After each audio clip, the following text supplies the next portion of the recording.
cool. Well, Travis, welcome to the line. Glad to have you. Thank you. I'm glad to be here. It's an interesting one, but this isn't something I do every day. This isn't something you do every day. Yeah, well, there was a time when I could say that, and I don't do it every day, but we've done this a couple of times.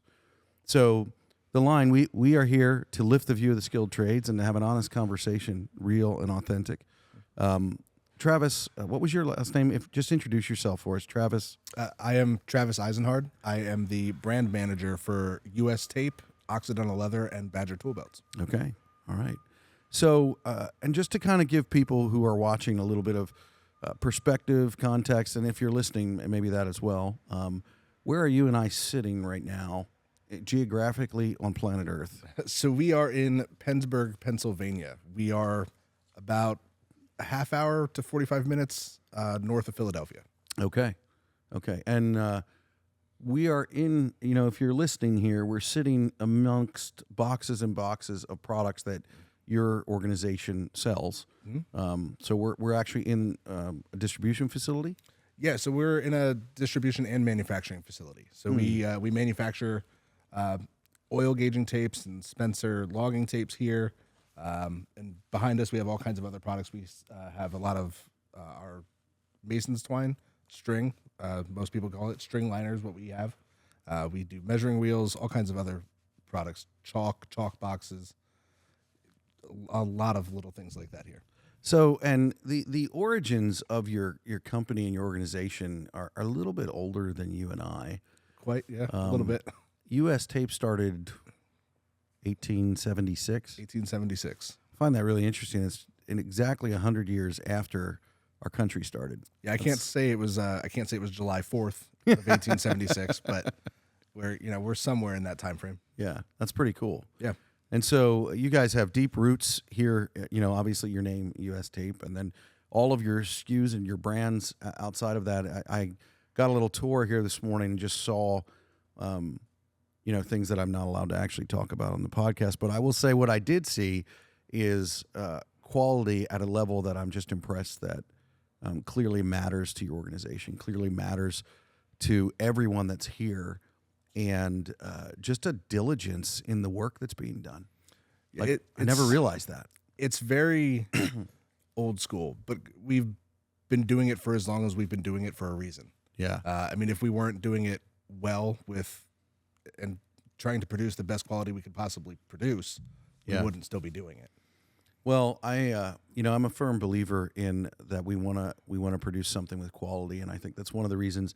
I find it really interesting. You're wearing a shirt from 1620. Mm-hmm. There's someone that I really believes in quality. The importance of quality in the trade work that we do. I'm an electrician by trade, and that's getting harder and harder for me to say. I can't remember the last time I picked up a screwdriver. But when I was an apprentice and when I was in the field, all of our work gets covered up, and no one sees it. Right. But the importance of quality is still there. And so that was really neat to see as we went on the tour, and you basically showed me behind the scenes, and I got to see the quality that's still there that no one else sees. Mm-hmm. And I think that's something important to acknowledge, because there are men and women, in jobs, even like what you guys have here, that are working to produce things, and they're never seen. Like when you buy something off the shelf, you're not seeing the person that is looking to make sure that everything lines up the way that it should, that everything is where it should be in place, and that's actually hard work. Yeah. And they apply themselves in that way, which is rather impressive. And so I very much am glad to be sitting here with you and having this conversation, because I believe that your organization aligns with the values and the ethos, we'll call it, of Blackline and what we're about. And so I'm glad that you decided to step up to the line with us here today. Sure.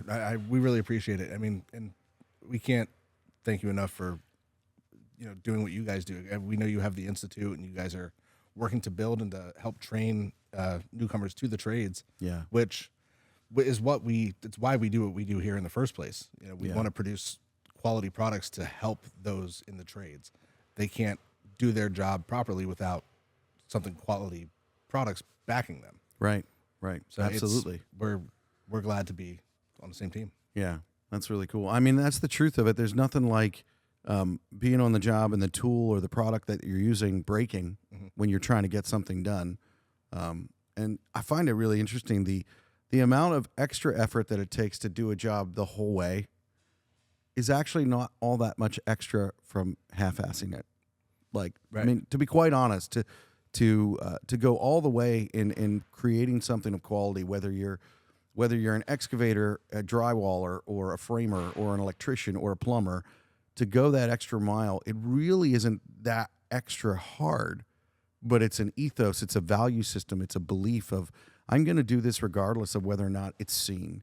I'm going to do a good job regardless of what the guy next to me is doing. And the only way that you can continue to do that when things get hard is to maintain that ethos in your core, moving through it. And clearly your company has been able to do that because what did you say earlier? I mean, it's like, that's why you've been doing it for Yeah, a couple hundred years now. Yeah, that's pretty awesome. So Travis, you know, we're going to talk about some specific products that you guys work with here a little later, but just talk with us a little bit. Tell us a little bit about your origin and how did you end up here? I ended up here almost on accident. At the time, I was doing some freelance photo and video work in the live music scene. What ended up happening was, you know, I had a son who was born, and I knew it was time to settle down, stay a little closer to home. I was kind of going all over the East Coast, and I knew, you know, I need to be home. Yeah, I need what I need to do. But how can I take what I like doing and turn it into a full-time job, turn it into a career? And it just so happened that browsing through jobs, I saw US Tape was in need of a videographer. So I said, okay, well, let me give it a shot. And I truthfully, I didn't think the job was real because I was getting email responses from a Gmail address. And it took maybe 2 or 3 weeks before you did say that you guys work old school. So, it was at the time we were working with because they didn't know anything about videography or anything like that. So they were working with an agency to help in that hiring process. That's who I ended up hearing from until the president of our company, Peter Rosenquist, had reached out with a ustape.com email address. I was like, oh, okay, maybe this is actually a thing. So we touched base. We went through a little bit of a 3-step interview process, just to kind of show, you know, the criteria and make sure that I had the right skills they were looking for. But when I was hired and moved in, you know, it very quickly became evident to, I think, all of us that I had a lot more that I could offer. Yeah. And I had all these skills that I was able to just fill these little gaps that they were missing. Like, and that includes, you know, marketing, design, social media, and a lot of the digital space. No one here had really dove You had an into. ability to pivot and a work ethic to, hey, it needs to get done. I'm going to pick it up and do it. Yeah. So it's worked out. I've been here, you know, just about a little over 2 years now, and my role has constantly evolved, and I've been able to grow, and I'm very thankful for the opportunity. And I've learned so much about the trades, and because I don't come from that world. When you guys talk, I mean, we were talking a little bit earlier, and I find this really interesting because you mentioned, you know, your boss, your president, and you were talking about, even though you guys are a corporation, how it still feels, you know, like you're heard. And we were talking about that, and you were just talking about the you feel like you have a voice here. If you could just share with those of us who are listening and who weren't a part of your and my conversation earlier, and I think it's really important for, you know, I've walked through this distribution center, manufacturing center with you, and it's not small. And we walked through here, and you're talking with me about how you feel heard, and I'm like, okay, well, how does a CEO or a boss do that? And you had some really interesting comments about that. So yeah, how is that you feel heard? I mean, the biggest thing is, and it can be misconstrued a lot of ways, but it's that they listen, and it's very important. So when they listen, it's not just they're listening in a pass; they're paying attention. They're not giving you, you know, they're not going to brush you off.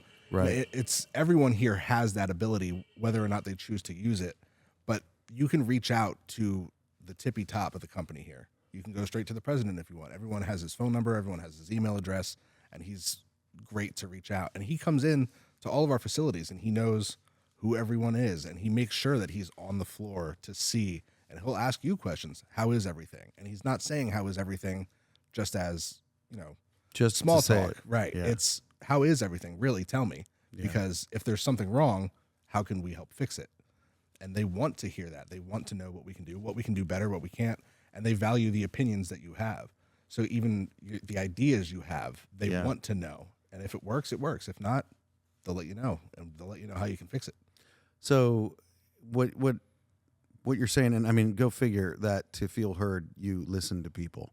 But we even talked about this a little bit earlier, and you even touched on it. It's like, it doesn't mean that just feeling heard doesn't mean people, your bosses, do necessarily everything idea that you have or whatever, but they listen, and then they're like, hey, that's not going to work. And sometimes they're like, here's why, here's this, here's that.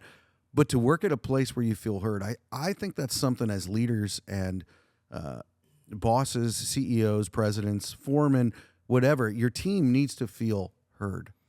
And if they're not feeling heard, then, and sometimes we get caught up in the work, and I think we really miss it in the sense of we get caught up in, I have a job to do, and the stresses of all that, and we forget the importance of what you're saying that your boss does, where he is literally walking the floor and actively listening to people. I think something that you said there too really kind of hammers that home the first word you said was leaders. And I think that there's a huge difference between a leader and a boss. Yeah, that's true. And just in the word itself. Yeah. And we have a group of leaders here. Come on. Yeah. Yeah. And it's great to see.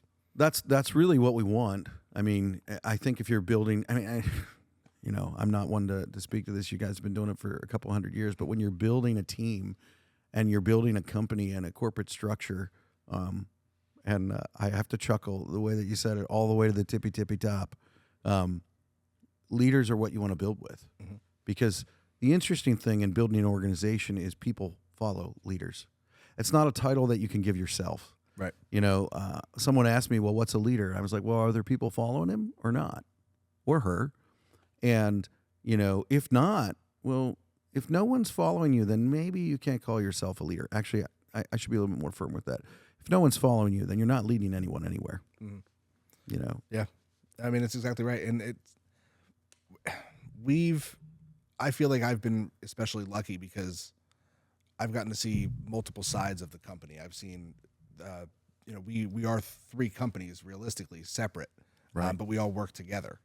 So it's, between I know a little bit about that. Sure. Between the employees here, between the employees at Occidental Leather and even Badger, the same thing is set across the board. Yeah. And that, especially with Occidental, so many of our employees have been with the company for 20, 30 years. Wow. And it's just because they love the culture there so much. And I was just recently in Santa Rosa at our facility at Occidental. And I got to speak with some of those employees who have been there and, do small little interviews with them for video.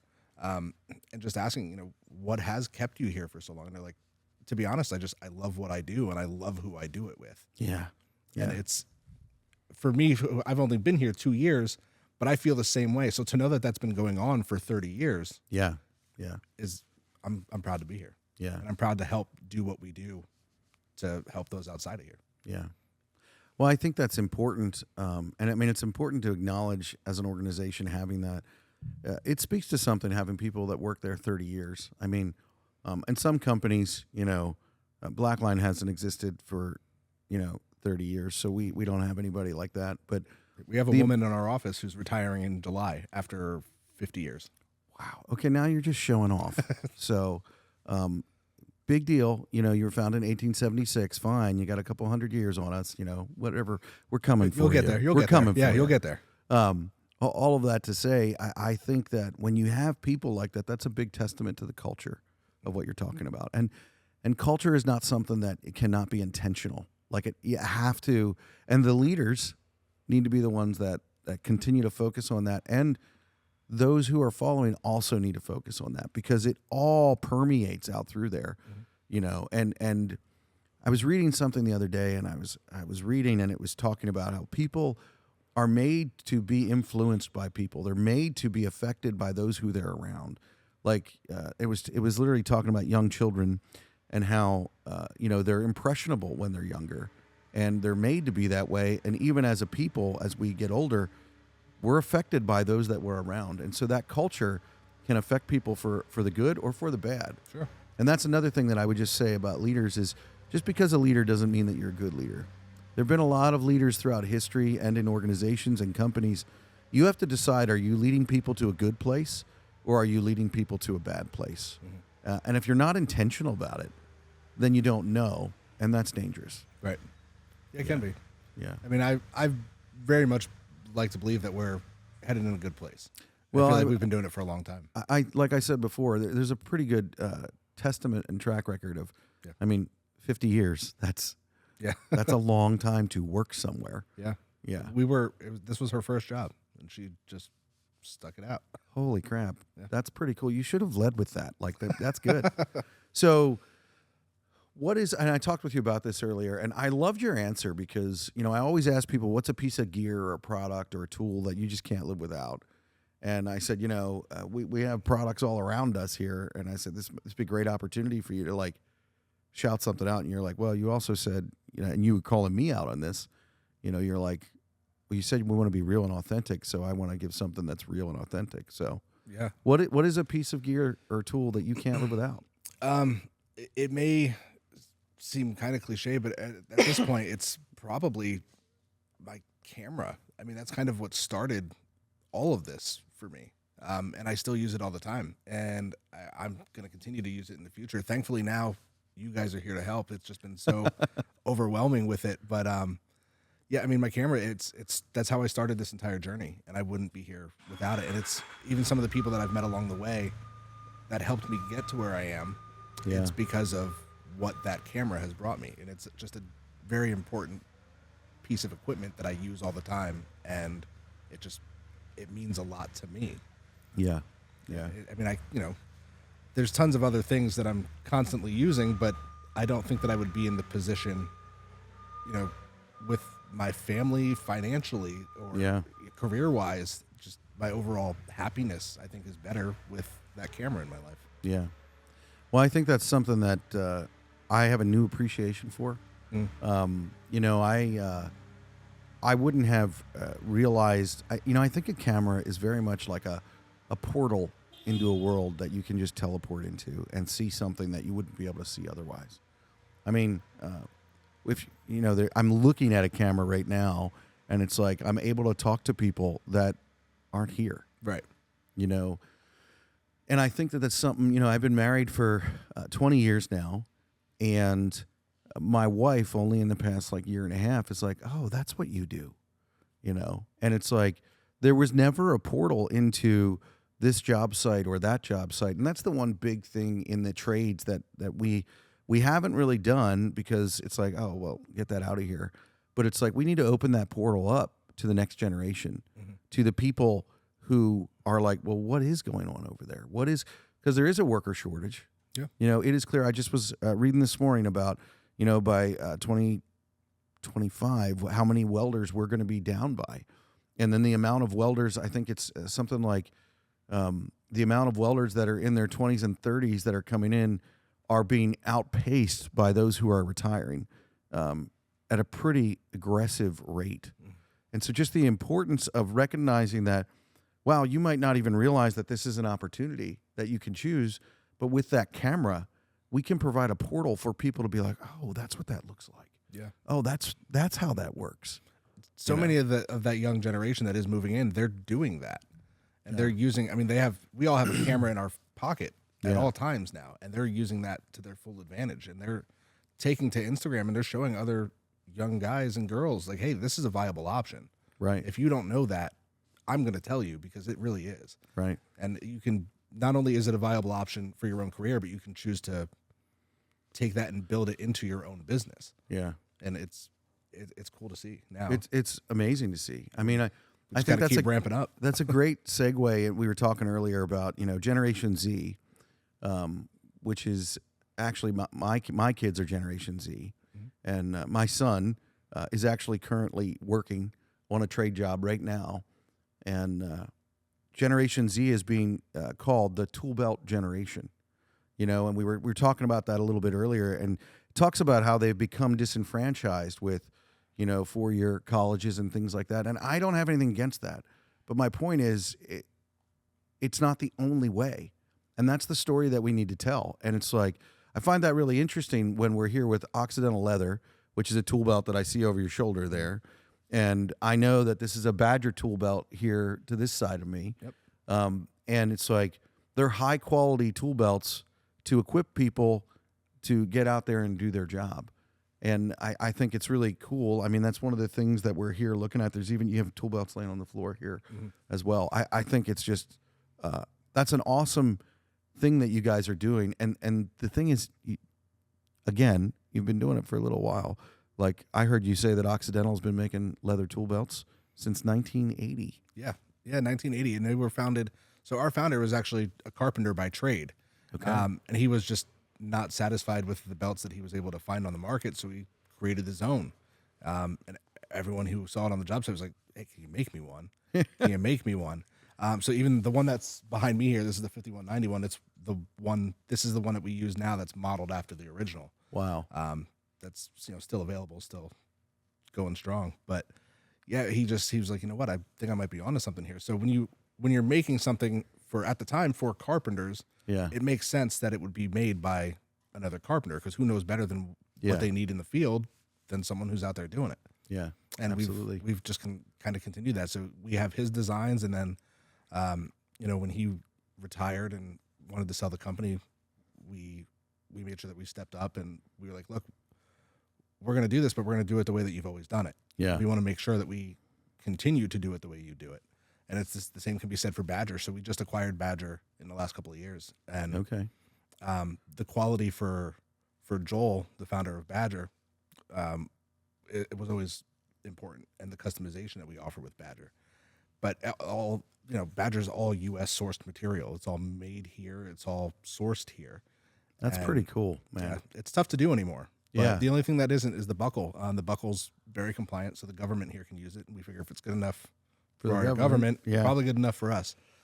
But it's just, we want to be able to bring the same quality that they always have, and just the thing that we can offer is we can scale it up a little bit. Yeah. But that gives more opportunity to those coming into the field. And as they continue to come in, and hopefully they do. Hopefully they do continue to go into the trades and see that this is a viable option, and that they can continue to build this country, build the world Yeah.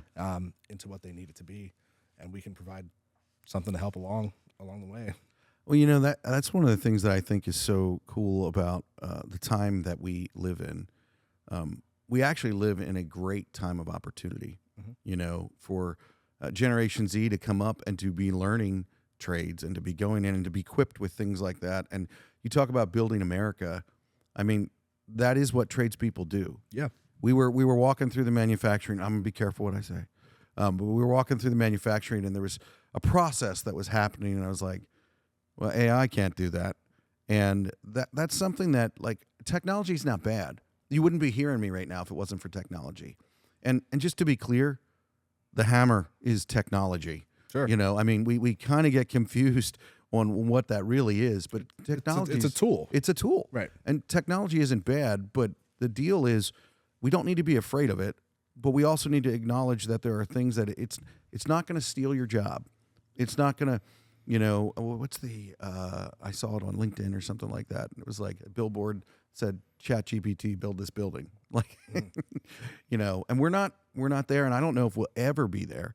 But the point is, we don't need to live in this mindset of, oh, what am I going to do? How am I going to do it? The importance of throwing a tool belt on and getting out there and getting to work.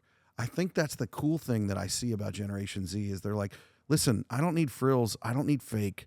I just want to do something. I want to make something. I want to produce something.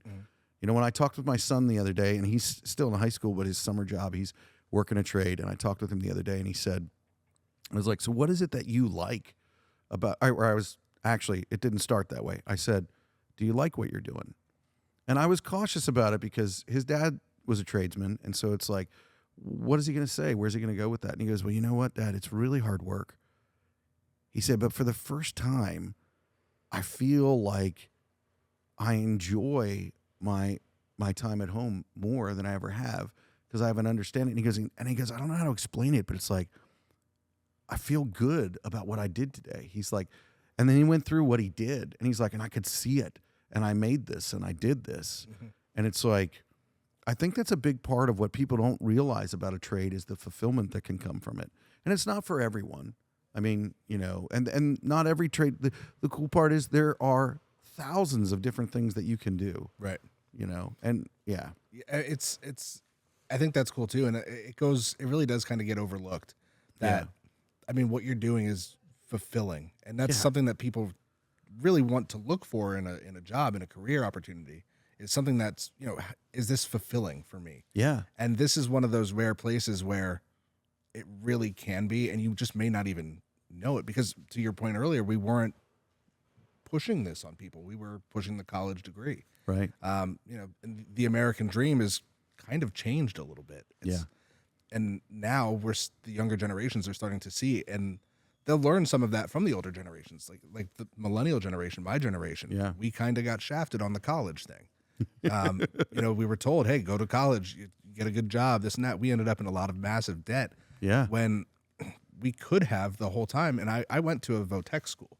Yeah. So we had the options for carpentry and welding and, you know, framing classes, all kinds of stuff. I ended up in photography because I wanted to sneak outside and smoke cigarettes in high school. That was my thing. But it turns out that I found a passion there. Yeah. So even accidentally, you can stumble into a passion in the trades that you never would have realized you had. Well, I think that's another thing that people just don't realize about it. It's like, and again, back to the pressure that we put on 18-year-olds and people coming out of high school. You're not going to do it forever. Like, I'm on camera talking to you, and I started with a screwdriver and a utility knife. Mm-hmm. Like, it's like, you know, there's a process, and it comes even back to what you were saying about how you got to your role where you are now here. Listen, it's really simple. If you're listening to this, is all you need to do is be diligently working hard and being willing to be like, hey, that needs done. I'll do it. I might not be the best at it, but I'm willing to do what it takes to get it done. And then opportunities will literally open up for you. And I actually didn't enjoy electrical work. You know, I found what I really enjoy is building teams. I enjoy working with people and building teams, but it took almost 20 years of trade work to get to that place.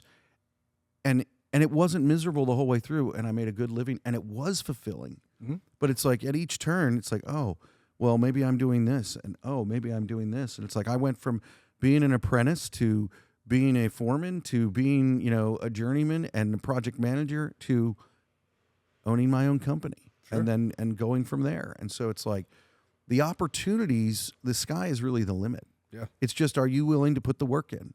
And if you're willing to put the work in, there's really nothing that you can't do. And when I talked with a guy from a company named Kiewit, and they're one of the largest contractors in the country. I think they have like 31,000 employees, something like that, he said. But he had this comment that he made, and it was really good because he's like, listen, he goes, even within our company, he goes, you know, you can be over here and be a welder, and then you're like, you know, I want to shift and I want to go do this trade. And it's like, you don't lose all that you learned there when you go over here. Mm. And that's another thing. It's like, you don't lose what you learn in learning a trade when even you go into the office or you go into another field altogether. It's not like you're learning something that no one can take it away from you. Yeah. And it's constantly expanding. Yeah. So that's one of the things too, is, you know, there's always going to be that need. To your point, AI can't do that. And I don't think AI is ever going to be able to replace what these guys and girls are out there doing. It's just, and I've had such a tremendous, especially since I've been here, just such a tremendous amount of respect for everyone who does it. And you're right. It's hard work, but if you're willing to put that work in, you know, the benefits are almost unlimited for you. Yeah. You can really just grow that into what you want. And the college degree is also hard work. Don't let anyone tell you it's not. Agreed. And even after the fact, it may sometimes be harder because now you're trying to work into a corporate world. It's a different world from the trades entirely. But now there just seems to be so much more opportunity in the trades. Yeah. And there's so many people willing to help teach. There is huge opportunity right now in the trades, and a big part of that is the deficits that we have, and we haven't realized what was happening, or we didn't put the attention to it that we should have. Yeah. And so the opportunity is really there, and there's actually an entire generation that's leaving, and so there's tremendous they're leaving a tremendous hole that needs to be filled, and so and that needs to be done. Talk with me a little bit more about like Badger. So you talk about the customization. What are some of the things that you can do with that? When we were talking about tool belts related to because like people, there's a lot of tool belts here, and what are some of the different options of what that is? Like I'm an electrician, but I see a carpenter's tool belt behind you. It's like there's more than just that. Yeah. Like talk through that a little bit. So we have a lot of trade specific items for both Occidental and for Badger. Okay. So for Occidental, for instance, we have a full, we have an ironworkers collection. So we have bolt bags, canvas bolt bags. Badger has bolt bags, so you can put your bullpens and your spud wrenches, anything that you would really need to carry. We have electricians' bags and cases for Occidental. Badger. Is there a recently broom came out. holder in the electrician bag? Anyway, yeah, never mind. We have even hand totes for electricians like them, but some carpenters like them for Occidental. So they're just it's a carrying case for your tools. Very old school. Right. Looks like something, like an old house doctor would carry around. Okay. In fact, we used to have one called Dr. Wood that was it modeled after the exact same thing and closed in the same way. We're not bringing it back, but we do get a lot of questions. But Yeah. customization for Badger is limitless. And in Wabash, Indiana, where Badger's headquartered, is where Joel founded it. And so there's Joel and David and Joel's mother, who actually all work out of this small shop there in Joel's garage. Okay. What ended up happening is he saw that there was a need for guys, like not every tool belt's built the same. Some guys need something different. Some girls need something different. So he decided that he was going to build it for you. So you can still, to this day, we have our custom that you can get online, which is, you can get various color options. You can select the style of bag you need from a selection. But with Joel, he can put anything you want. He's built iPad cases into the backs of the bags. He's built, if you need your bag to be a little wider than what the standard bag would be, he'll absolutely do that. He can add extra pockets where you need. We use super fabric that we do in a lot of high wear spots that is incredibly durable. So if you're putting, your chisel into your pocket, you might want to line that with the super fabric. We'll stitch that in for you. And that's all done in Wabash. But literally, if you can think of it for your tool belt, Joel will make it. That's pretty cool. Yeah. That's pretty cool. And like durability and whatnot, like what is your warranty on them? So we have a limited 2-year warranty for Badger. Okay. But there are a lot of cases where we can do repairs on them as well. Okay. So if you reach out and you need a repair done, we have a separate option for that, but you can send it back to us and we can repair it. I think the thing that I find interesting, and obviously we're talking about tool belts because of part of where we are, but I'll never forget being an apprentice and my boss at the time encouraging me. Actually, it wasn't really an encouragement. He told me what to do. But he said to me, he goes, listen, I want you to have this tool belt on. And, it was a big leather tool belt. I had suspenders because all the stuff that I would have in it. But it was like, then you have what you need with you. Mm-hmm. And it brought me a different level of efficiency to get things done and being able to have what I need with me, and then having that quality of a tool belt that you guys are making. I love your story and what you're doing with it. You're literally trying to support the tradesperson. Yeah. The tradesman, the tradeswoman. You're trying to give them what they need so that they have what they need with them. And you even said that, like, you'll make one for a guy with an iPad holder in it, sure, or, whatever. That's pretty cool. That's what's so cool about the position that I'm in is I get to be on the front lines with these users a lot, and I get to communicate with them firsthand. Yeah. A lot of people don't realize it, but if they're reaching out to us on, Instagram or something, they're not messaging a customer service desk. They're talking to me. Yeah. So it's very cool for me to be able to help them figure out what it is that they need. And so many times they come to us with suggestions. So for instance, the Badger belt behind you has a hammer sleeve on the tool side. So on the tool bag side, they use a hammer sleeve rather than on the Occidental side, we have the back hammer holder.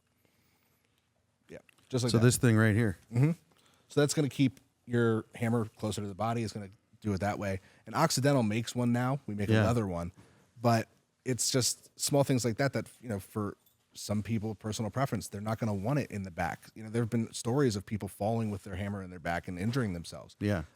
So we have solutions to help. I love that you prevent brought that up, because when I first met you and you brought us a bag and we were looking at it, I was like, what is that? Because I'm used to seeing like a ring that you throw your hammer in. Right.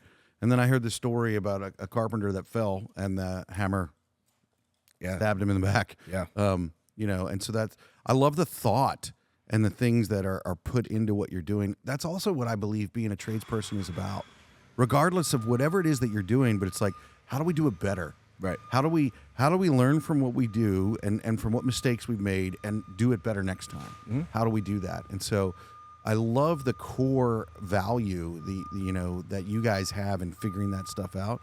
And I think part of that is because you really are built out of tradespeople. Even the product that you're making comes from those who have done the work, right, which makes you real and authentic, and that is really important.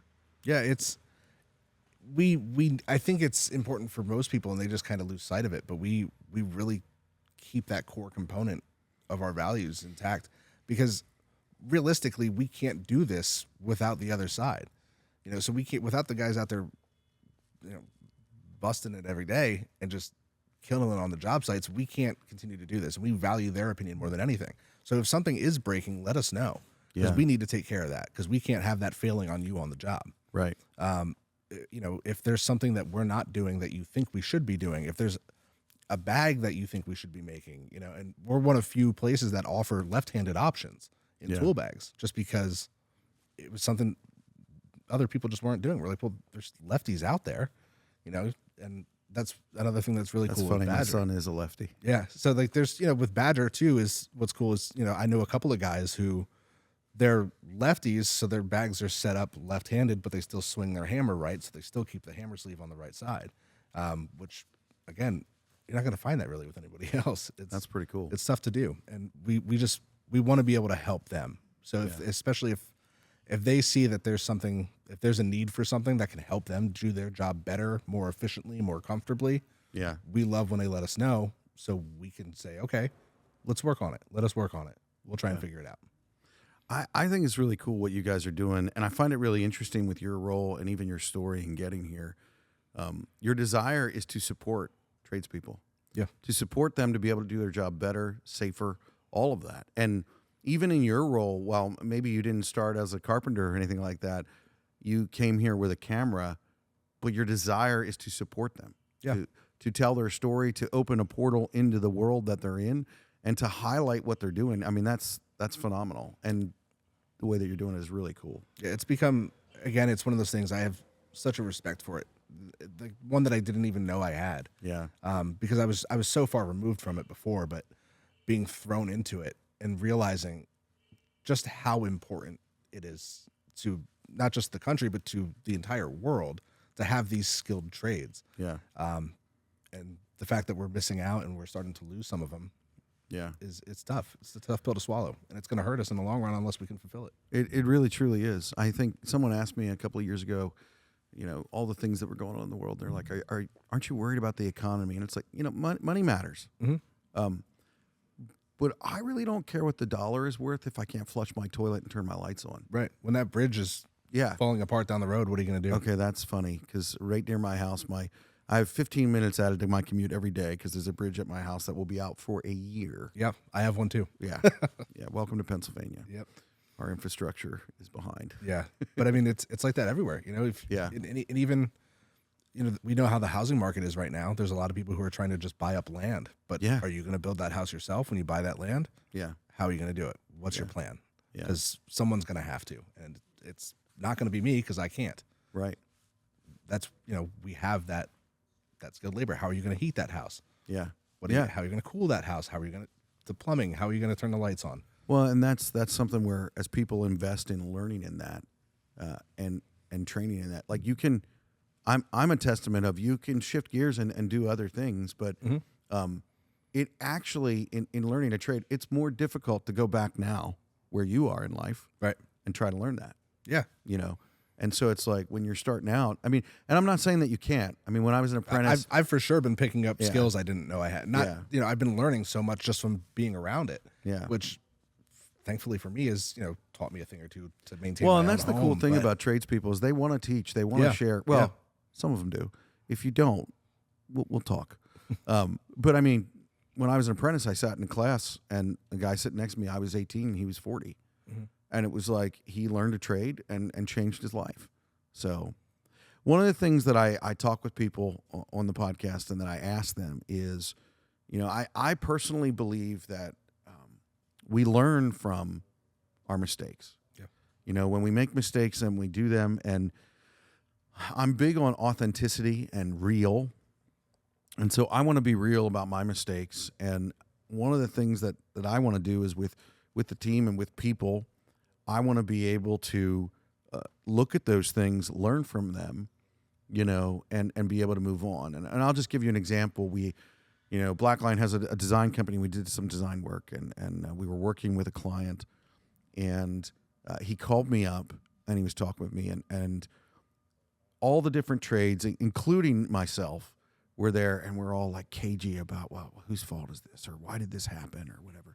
And finally, he got frustrated, and he just said to me, he goes, Josh, all I want to know is how did this happen? Why did it happen? So next time we don't do it again. Mm-hmm. And it's like, that's why I think, but if we don't talk about it, if we don't have a conversation about it, then we can't learn from it. Right.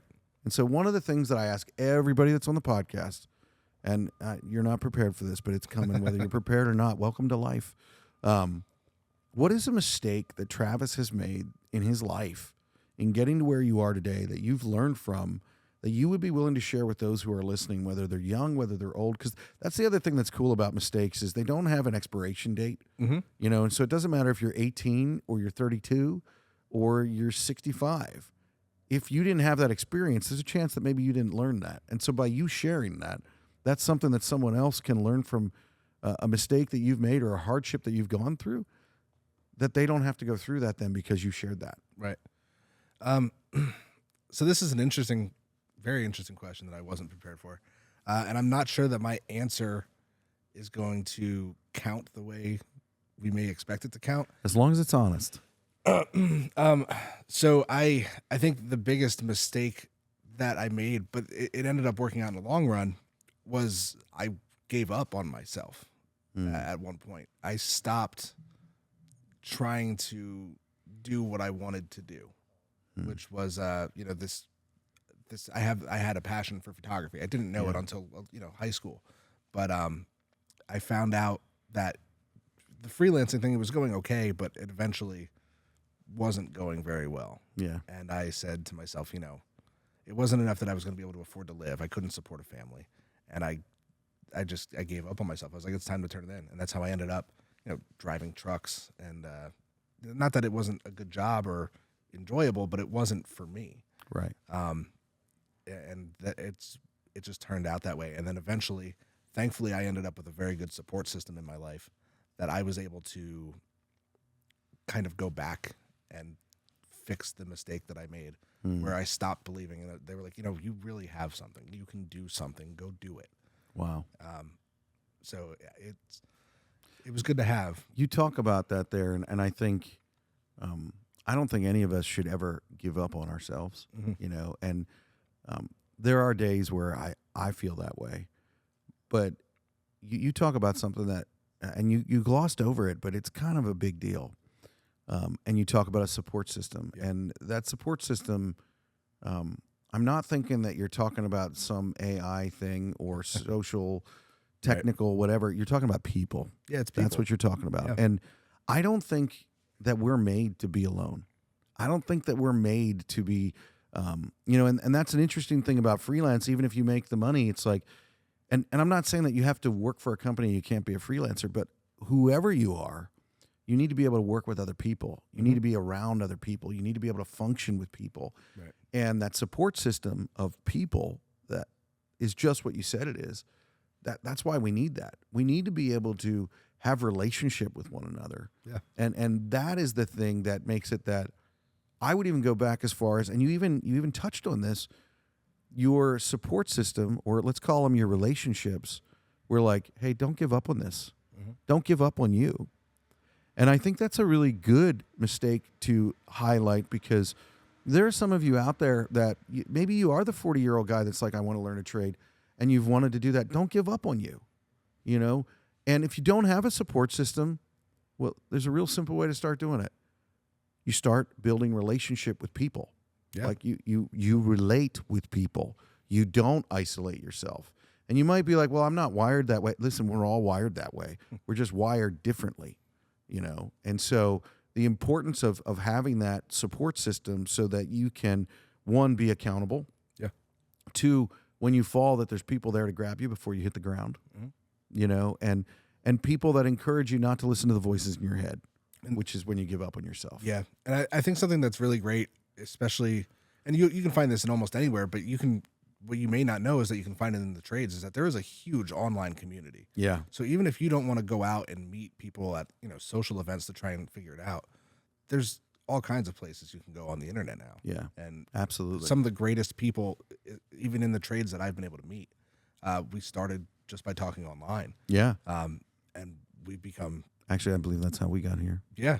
And it's been just a really great experience. Yeah. There's so much support out there if you look in the right spot. Yeah. And you just take advantage of it. It's Absolutely. an opportunity. I think what we have to remember is, if we don't ask the question, we'll never get the answer. Yeah. And so that's the important thing that you need to remember. If you're out there and you're listening and it's like, well, what about this or what about that? If you're not asking the questions, then you're not going to get the answer, you know, and that's really important. And sometimes you might not feel safe to ask those questions, but you can do that online and it's safe. You might not feel safe on the job to ask that question. And then that's a problem. And then you need to talk to whoever your leader is supposed to be and let them know that you don't feel like you can ask those questions, because that's not okay.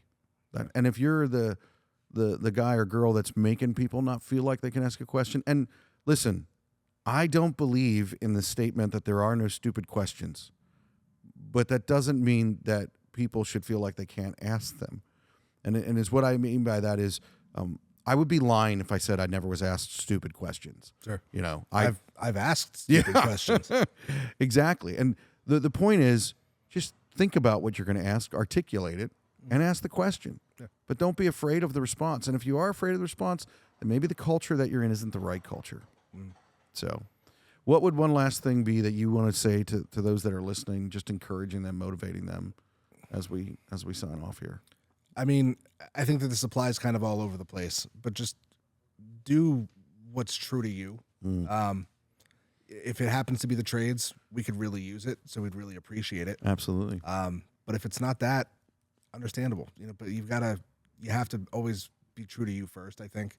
And just, like, I shouldn't have done what I did, but don't give up on yourself. There's a million different ways you can make it today. Yeah. And the trades is incredibly viable right now. Yeah, absolutely. You have tremendous opportunity.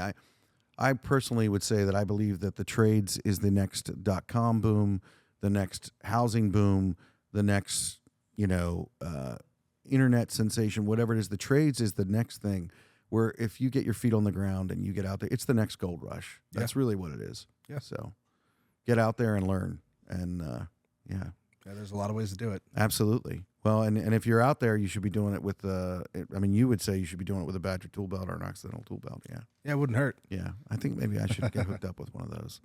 Hey, well, Travis, thank you so much for stepping up to the line. Absolutely. It's been a pleasure. We greatly appreciate your conversation, and just looking forward to working with you and looking forward to seeing what you guys are doing. I love the intention that you do things with. So thank you. Thank you very much. Thank you.